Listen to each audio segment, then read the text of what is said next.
His visions are brief and vague, select images from a mostly forgotten dream. A tree-lined street, a house on a hill, a woman at the piano. He sits in the kitchen, letting the sleep clear from his eyes. When he was 23, he began having dreams of awful crimes. One morning, he saw a victim from one of his dreams on the front page of the newspaper, murdered the day after he dreamt it. He could have gone to the police and let them use his bizarre trait, but there would be too much work to do in too little time. They would want to run tests and go to the papers and exploit him completely. It was up to him to stop these crimes.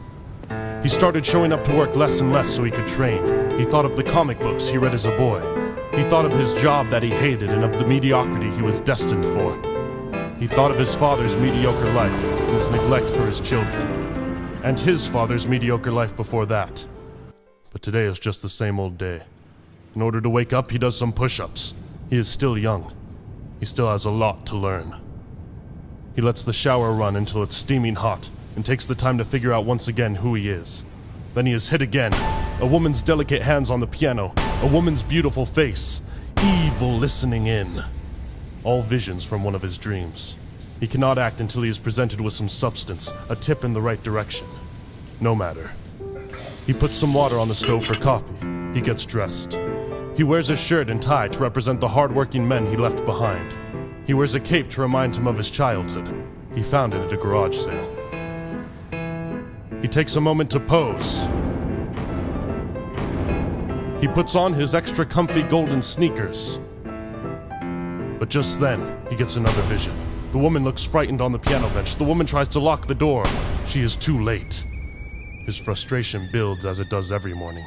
He wants all the memories to pour in at once, but alas, the mind works in mysterious and tragic ways. He needs a vision that will indicate time or place, or she is doomed.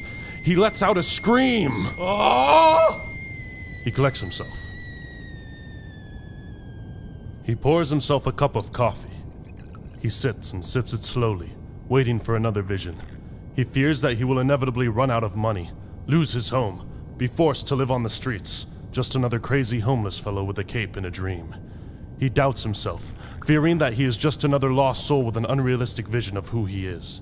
Luckily, before he can question himself any further, he is reminded of why he does what he does. Another vision. A woman in the backseat of a car, a parking lot, a location. Bingo. It's time to go. He leaves with the speed of any man, but with a unique determination. He runs down the stairwell with the swiftness of an antelope. He must be brisk in case his vision comes to pass before he arrives. He thinks of the past. He thinks of his father. He thinks of the sad man at his job, the man he used to be. Down a cafe alley, visions of comic book panels flooding his mind, his cape blowing in the wind as he runs. He stops for a sip of water. As he runs again, he thinks of his dreams as a boy. He is not like any of the men he descended from. He is not like the man he once was. He is something entirely different altogether. He is something out of the comic books he used to read as a boy. He is what every man at one point or another in their life wants to be. He is a superhero.